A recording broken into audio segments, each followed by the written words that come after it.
All right, we'll do one last short presentation before lunch of a model, and that shouldn't take too long. So Zhao and Liu have a paper from 2011 where they discuss magnitude scaling for large magnitude events and how it might affect the GMPEs.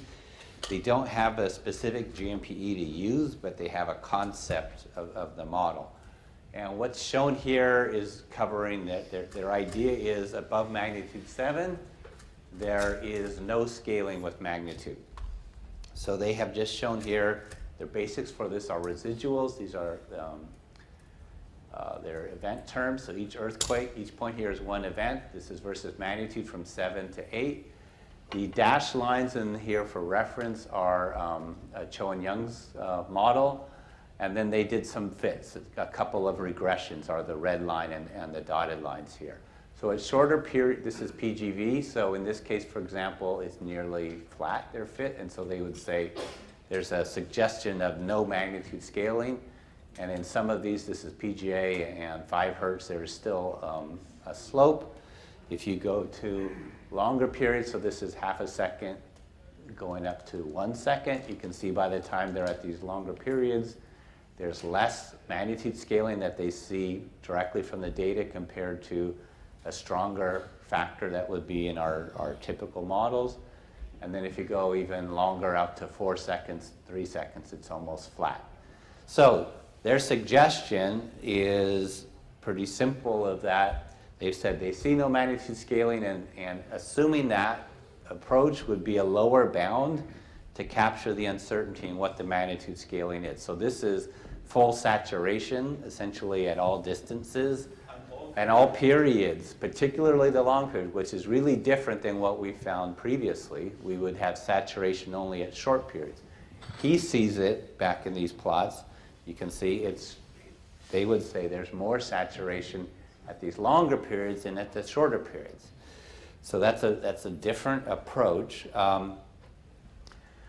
So what we're looking at is considering as a way of implementing this model, in particular with Zhao's 2006 model, is to simply cap the magnitude scaling at 7 so that it would scale up to 7 and then it would be flat beyond that as a way to capture this break in the magnitude scaling, keeping all other aspects of the GMP unchanged.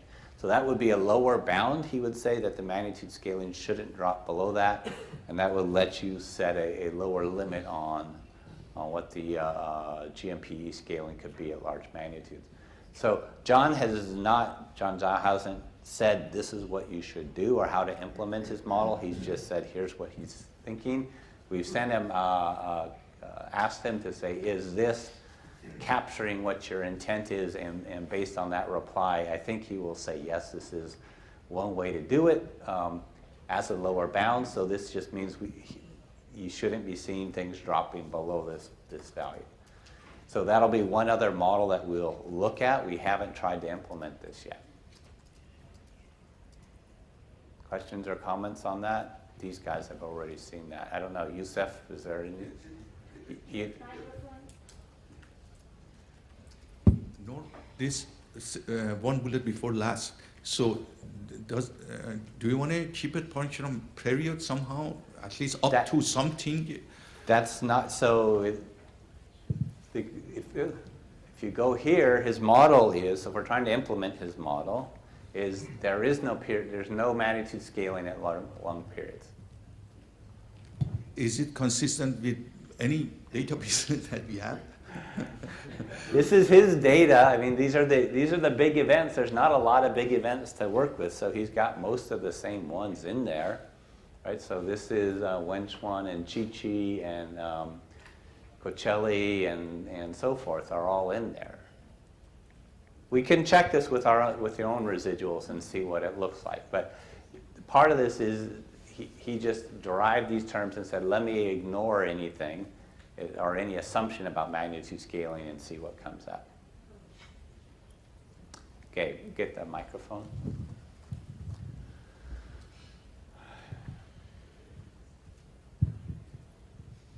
Has he postulated any transition to this flat thing? Does it happen just abruptly at 7, or? No, No, and he's done some more work on this to try to say why it should be there, looking at how energy released in big earthquakes, and that it is really not changing these response spectra values at these periods. So, but the paper just said it's just a partial model, right? It's not a complete model. And one question we have is, do we try to create a model out of this, or do we just say, interesting, but move on? One way you could do this is make this model, and in Nico's plots, see where that shows up and say, you know, this might be a bound on where the magnitude scaling drops off and so forth. Yeah, the other thought that comes to mind is that there probably are alternative explanations for that flattening. Yes, but he would say, so I'm trying to speak for John here, he would say, but this is what the data show, right? He's really an empirical guy on these types of things, and say, whatever the cause is, if there is no scaling, then that's what the fundamental model is. Okay. Paul. Paul's right back there. Paul Somerville. I think if you asked the SCEC broadband platform what it thinks about this, it would come back and say there is magnitude scaling. I mean, I think that's basically, we wouldn't even have to do the calculations to find out the answer. So here we have a result that flies at long periods, flies completely in the face of everything that we would expect from theory. Yes, but so I'm going to try to be John's advocate I here understand. and say data is something else. Data is something else, but we just went through a discussion yesterday saying on the long period simulations we are a little skeptical of them, which was right where we want to believe them, right? Tom? So I think we all recognize we don't have enough data to actually decide this. Okay. And when we don't have enough data to decide, we have to use our other common sense in that way. If we only rely on inadequate data, then the nuclear power plants are in trouble.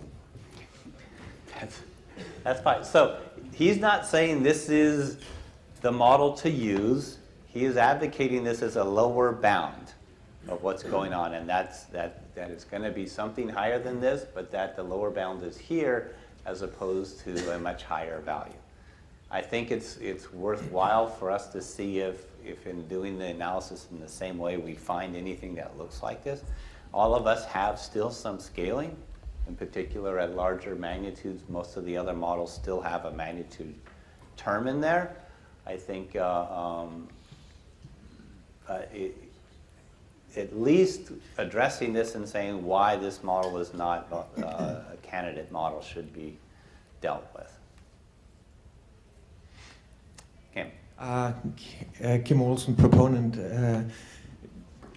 All the models on the broadband platform do linear wave propagation at the long periods. So that's why we get the scaling, as Paul mentioned. There are some interesting results, including plastic or nonlinear effects, even especially at the long periods. It actually turns out that that seems to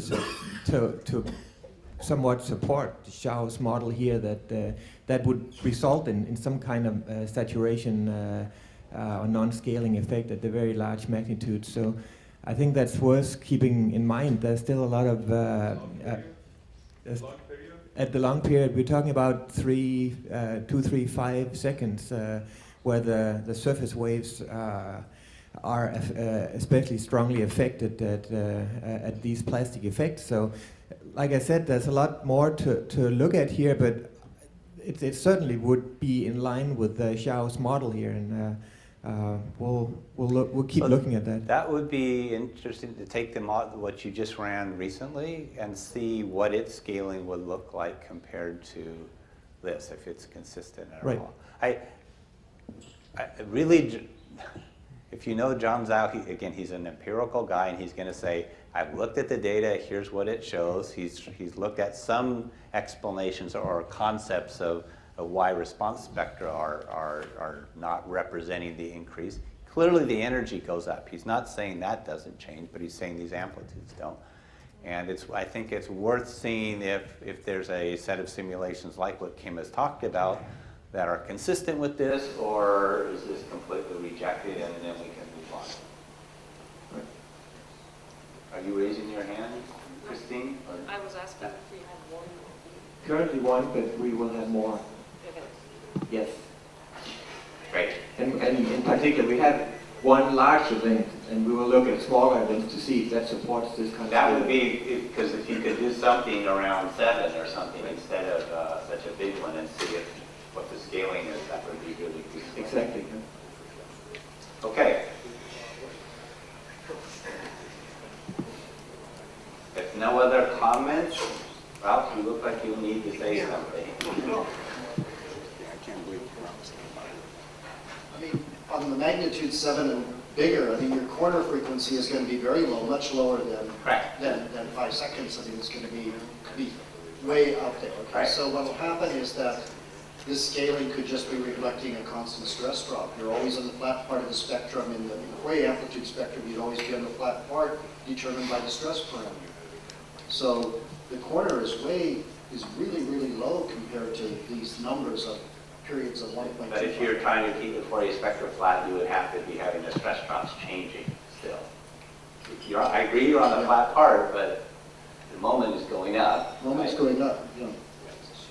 I think if we could just get a comparison with the simulations that Kim has talked about, to say, is there a physical model that says this is credible or not? Okay, so we don't have to bring along all models, but I think we want to at least address this as essentially an update to what John thinks is a bounding part of this model.